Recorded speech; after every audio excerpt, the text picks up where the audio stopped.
Yo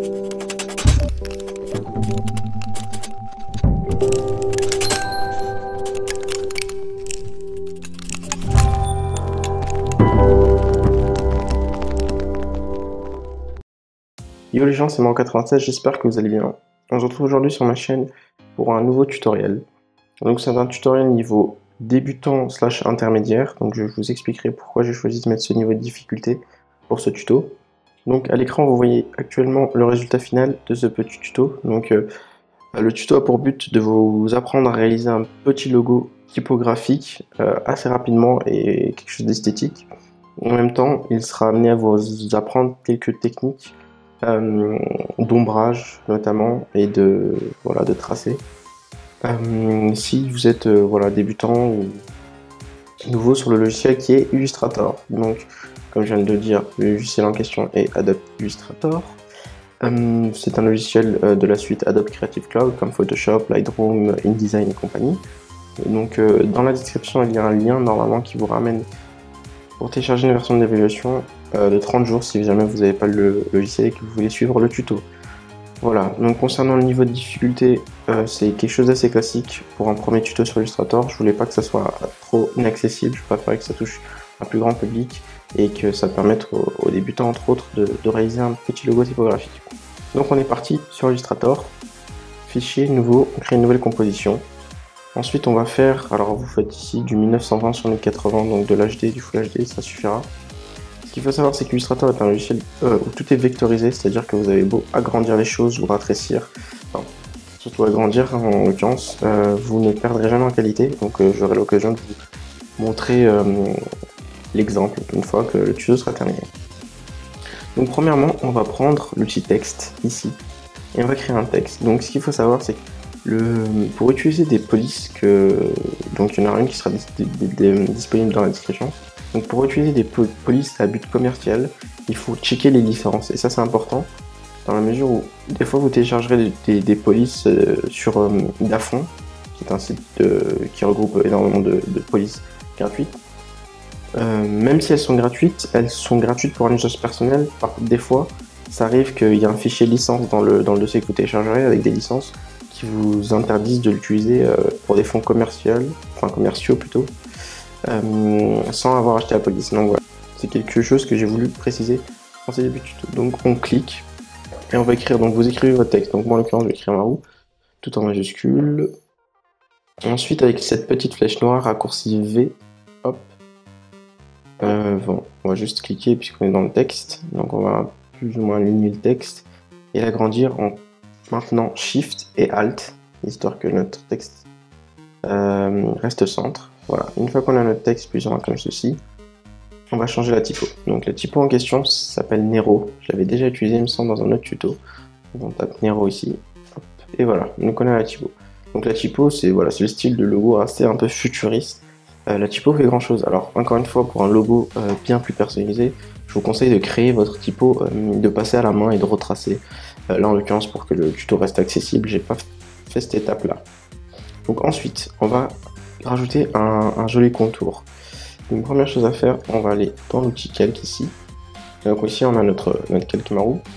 On va cliquer dessus et ensuite on va changer la couleur et la mettre en blanc. Là vous voyez plus rien puisque le fond est blanc. C'est pas un souci. Là ici vous cliquez sur votre calque, vous maintenez Alt et vous le glissez vers le bas. Normalement, lorsque vous êtes à la limite, il y a un petit icône qui apparaît, vous lâchez, c'est qui a dupliqué votre calque. Sur le calque du bas, on va lui mettre un contour. Donc ici vous avez contour et noir.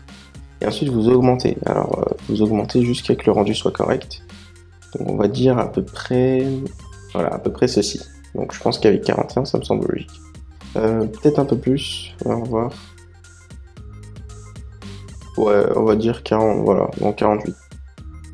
Ouais, 47, voilà. Bon, de toute façon, ça c'est qu'un détail, vous faites comme vous le sentez, bien entendu. Ce tuto, encore une fois, voilà, vous permet d'utiliser des techniques, mais après vous faites comme vous le sentez, bien entendu. Ensuite, une fois qu'on a ceci, on va cliquer dessus, donc on a les deux calques. Le calque du dessus ici, vous allez cliquer juste à côté du petit œil pour le verrouiller, histoire qu'on puisse plus le sélectionner. Ensuite, ici, on a un calque texte. Nous, on veut que ça soit vectorisé, donc on va faire clic droit, vectoriser. un groupe s'est créé ici. Donc dans ce groupe, vous verrez qu'il y a chacune de vos lettres. Maintenant, ce qu'on veut, c'est que les lettres sont toujours considérées comme ceci, avec un contour. Nous, ce qu'on veut, c'est juste avoir le contour vectorisé. Donc pour ce faire, nous allons dans texte, dans objet, tracer, vectoriser le contour. Hop, vous cliquez dessus. Là, il vous a vectorisé le contour. Donc là, je vais faire CTRL Z pour recommencer ma manip. Donc au lieu de sélectionner un par un chaque lettre, vous allez sélectionner toutes les lettres. Donc en faisant comme ceci, par exemple, ou en appuyant sur ce petit bouton à côté du groupe. Ensuite, on va dans texte, dans objet, pardon, tracer, vectoriser le contour. Hop. Donc le contour a été vectorisé. Pourquoi j'ai vectorisé le contour? En zoomant. Donc vous voyez là, je zoome et je perds absolument pas en qualité. D'où la vectorisation, d'où l'utilisation de ce logiciel. Vous verrez que là, en agrandissant le contour, les lettres ont agrandi un contour, ce qui est assez dégueulasse. Donc nous, notre but, c'est d'enlever ces deux petits morceaux. Donc pour ce faire, nous allons appuyer sur la touche A. Une fois sur la touche A, ah non, avant ça, nous allons sélectionner ici le groupe entier, donc tous les contours. Ensuite, nous allons dans Fenêtre et dans Pathfinder. Hop, une petite fenêtre comme celle-ci s'ouvre. Ensuite, vous allez sur cette icône-là, en restant avec la souris dessus, vous verrez qu'il y a écrit Fusion, vous cliquez dessus. Donc là, tout le contour s'est fusionné. Donc maintenant, on n'a plus qu'un seul contour, le but c'est de supprimer ceci. Donc je vais encore zoomer pour que vous voyez bien. Ce qu'on fait, c'est qu'avec cette petite flèche blanche, raccourci A, on clique deux fois sur ce petit, point d'ancrage. Ensuite, on appuie sur la touche Delete. Voilà, donc il nous la delete. Ensuite, on appuie sur P pour prendre l'outil plume qui est ici. On va cliquer sur ce point d'ancrage là et sur celui-ci afin de les relier. Maintenant, dernière étape, on double-clique sur ce point d'ancrage et on le supprime. Et on a supprimé ce qui nous dérangeait. Donc là, on va se remettre en place comme ceci. Donc là, le logo commence à... La typo commence à avoir un petit style. Il y a deux choses qui me dérangent. Ici, on a un petit fond blanc et ici, on en a un autre. Donc pour ce faire, on va simplement prendre l'outil plume et créer une forme complètement aléatoire, comme ceci. Voilà, qui passe exactement sur les deux points. Et ensuite, cette forme, on aura juste à la descendre tout en bas du groupe. Voilà, histoire de combler les vides. Donc voilà pour l'instant ce qu'on a. Le résultat est plutôt pas mal pour l'instant. Et c'est ce qu'on recherche. Ensuite, on va rajouter notre case pour ajouter un second texte. Pour ce faire, nous allons sur l'outil rectangle, raccourci M, on clique dessus. Ensuite ici, en option, on va lui mettre un contour noir de quelques pixels. Donc de toute façon, le contour on le supprimera, c'est juste pour avoir un repère. Et en fond, on lui met un blanc. Ensuite, on trace le cercle, qu'est-ce que je raconte, le rectangle, plus ou moins comme ceci. Voilà. Ensuite, avec la flèche noire, on peut le redimensionner. Donc voilà, je vais le mettre plus ou moins. Non, on va le laisser plus ou moins comme ceci. Voilà. Et au passage, on peut enlever le contour pour le moment. Voilà, donc là on est bien. Donc là il y a quelque chose qui me dérange, donc je vais remettre le contour pour que vous le voyez bien. C'est qu'ici en fait on a une partie noire en trop, donc celle-ci on va l'enlever. Même manipulation que tout à l'heure, on appuie sur A pour avoir la flèche grise, on clique ici et il me suffit de juste prolonger ces points et les déplacer un tout petit peu pour faire disparaître ce contour. Voilà, donc à ce niveau là on est plus ou moins plutôt bien. Maintenant ce que je vais faire c'est augmenter le contour de ce logo. Hop hop hop. Là ce qui me dérange c'est que le contour se fait à la fois à l'extérieur et à l'intérieur. Donc pour pallier à ceci, on va simplement enlever le contour. On va prendre la flèche noire, donc raccourci V. On va cliquer sur le rectangle, le descendre en maintenant la touche Alt. Ce qui nous a dupliqué. Ensuite on a simplement à le mettre en noir. Et à le descendre en dessous du rectangle ici. Donc ici en l'occurrence j'ai pas renommé mes calques, donc vous pouvez renommer si vous voulez être plus organisé. Là, en l'occurrence on n'a pas énormément de calques, donc ça va pas être un souci.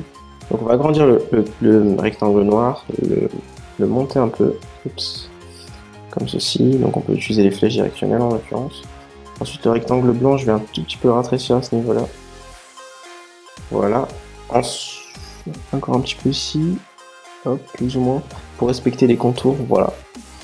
Donc là en l'occurrence on va juste zoomer pour qu'on soit un tout petit peu plus précis.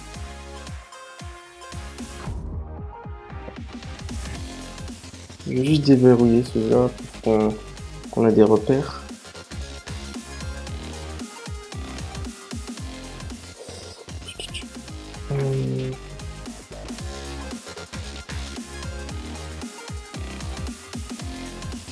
Voilà, on va faire ça comme ça. Hop. Donc on a presque fini le contour. Là on voit qu'il nous manque juste un contour au-dessus. Donc pour cela on va faire encore la même manip, un rectangle qu'on va mettre noir. Donc la méthode n'est pas très orthodoxe, je vous l'accorde, mais voilà, ce qui me compte c'est d'avoir exactement ce qu'on recherche en termes de forme. Voilà, donc ensuite le rectangle vous l'agrandissez, le rafraîchissez à votre guise. Donc je vais juste descendre ce rectangle une fois, voilà. Donc là on a plus ou moins le design général du logo.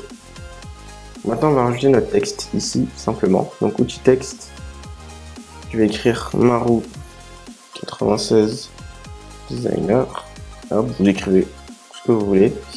Je vais changer la typo. Donc la typo, je vais vous donner, enfin, je vais pas dire une petite astuce. C'est assez connu en fait dans le monde du design. Mais c'est quelque chose d'assez tendance. Je vais me la retaper en majuscule. Voilà. Donc c'est quelque chose d'assez tendance en ce moment qui se voit beaucoup sur les maquettes de web design et compagnie. Donc toujours appuyer Shift et Alt lorsqu'on augmente la taille d'un texte. Donc on va placer ça plus ou moins au centre du rectangle. Ensuite, toujours avec l'outil texte, on sélectionne juste la partie Marou 96 et on change le style en light et le designer on le met en extra bold. Donc voilà, donc ça fait un petit décalage entre du gras et du non gras et ça donne ce petit style. Donc pour ce qui est de la cette typographie pro, donc vous pouvez facilement vous procurer cette police qui en l'occurrence est payante, enfin et a des droits d'auteur. Donc une autre petite chose qui me dérange, c'est qu'ici on a un espace, je vais essayer de l'enlever, je vais voir si ça le fait ou pas. Donc on va encore créer simplement une forme complètement random avec l'outil plume, et ensuite cette forme on a juste à la laisser là. Voilà, je pense que ça rend beaucoup mieux comme ça. Donc là on arrive presque à la fin. Maintenant il y a quelque chose qui me dérange un peu un petit peu, on peut en fait un tout petit peu améliorer disons les extrémités. Alors là je vais vous montrer un ou deux exemples, je vais pas tous les faire étant donné que j'ai pas envie que le tuto dure trop longtemps. Là on est déjà à 13 minutes, bon je pense que ça va. Donc il vous suffit de zoomer tout simplement et ensuite avec l'outil plume de créer simplement alors, le conseil que je vous donne c'est de partir d'un peu plus loin pour rester en termes de prolongement. Voilà, comme ceci.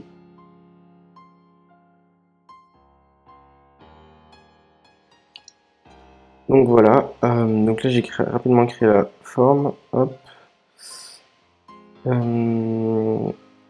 Maintenant, le but c'est de l'aligner par rapport au reste, au prolongement du contour. Étrangement, c'est pas magnétisé. Oula. Ici, je vais faire simplement A et prendre ce point et le glisser ici. Là. Voilà. Donc là, c'est bien fait. Donc là, je l'ai fait un peu à l'arrache, mais vous avez compris le délire. Et donc, une fois que vous avez créé un sorte de contour, enfin pas de contour, d'angle plutôt, je vais appeler ça comme ça, vous appelez ça un peu comme vous voulez. Vous cliquez dessus avec la flèche noire, donc raccourci V, et ensuite vous glissez en appuyant sur Alt, en maintenant Alt, et vous la replacez plus ou moins ici. Donc vous pouvez bien sûr zoomer. L'avantage c'est que vous perdrez jamais en qualité avec Illustrator lorsque vous zoomerez. Donc on va éliminer ceci. Bon là je le fais un peu l'arrache dans le tuto pour pas que ça dure trop longtemps, mais vous avez compris le délire.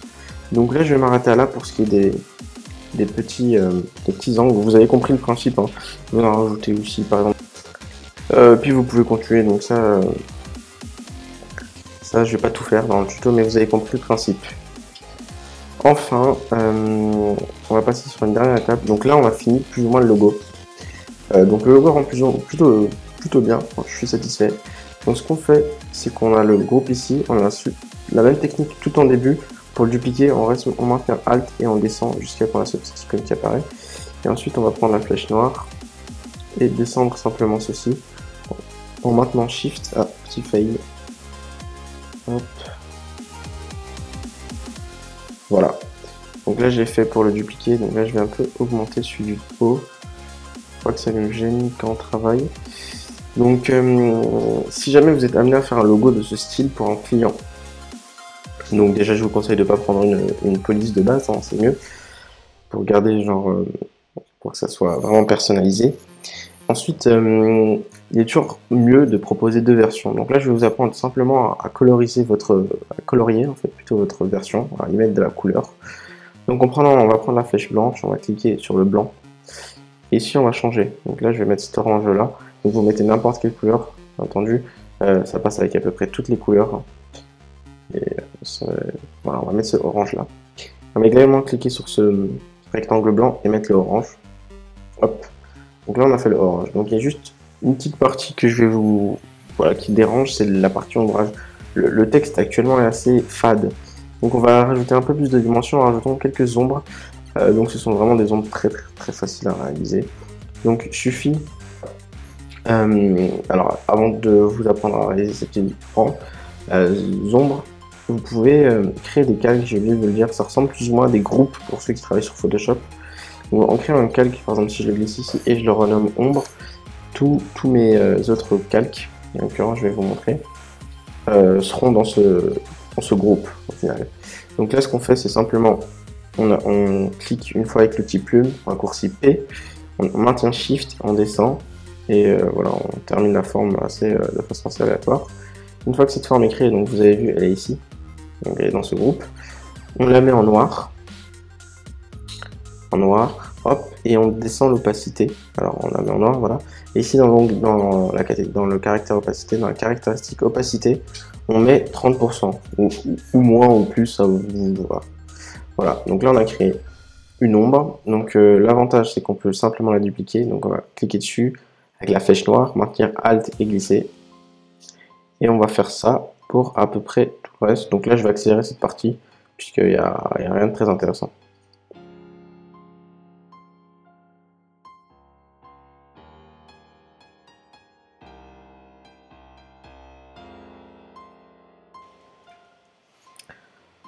Donc voilà, le tuto est terminé. Donc là vous voyez deux versions de ce logo typographique. Donc c'est un logo qui a été réalisé en tout, je fais à peu près 20 minutes de tuto, sans le montage, donc on va dire 20 minutes, on va arrondir 20 minutes. Donc voilà, c'est très simple, le résultat est très joli. Encore une fois, vous pouvez vraiment modifier toutes les couleurs. Là, je vais vous montrer une autre couleur. Bon, on va peut-être pas prendre ce bleu là, mais en prenant par exemple ce bleu là. Vous voyez, donc vraiment, toutes les couleurs passent. C'est simple à réaliser et c'est esthétique. J'espère que ce tuto vous a plu. N'hésitez pas à lâcher un like, à commenter avec des suggestions d'autres tutos. Vraiment, je suis ouvert à toutes les propositions, que ce soit des tutos compliqués, des tutos rapides, enfin voilà, il n'y a aucun problème. Et à vous abonner si ce n'est pas déjà fait. Également, là, une petite annotation apparaît pour vous rediriger vers ma dernière vidéo qui est une explication d'un petit concept où j'organise des concours toutes les semaines ou toutes les 2 semaines sur mon compte Twitter pour vous faire gagner à vous, mes abonnés, des bannières YouTube. Pour ceux qui n'ont pas les moyens d'en prendre surtout. Donc je vous invite à aller me suivre sur Twitter, donc je serai au courant en temps et en heure des concours. Également, si vous êtes intéressé toujours par la photographie en général, et puis par les belles choses, je vous mets mon pseudo Instagram. C'est là où je poste une grande partie de mes photos. Et je pense que voilà, ça peut plaire à pas mal de personnes dans le monde du design, donc voilà. Voilà, donc c'est tout ce que j'ai. J'espère que ce tuto vous a plu. N'oubliez pas de liker. Si jamais vous avez un souci à propos du tuto, un problème de logiciel, N'hésitez pas à me contacter, que ce soit par Skype ou autre. Je suis également disponible commande pour ceux qui désirent commander. Voilà, donc je pense que j'ai tout dit. J'espère que ça vous aura plu encore une fois. C'était Marou, à la prochaine. Bye.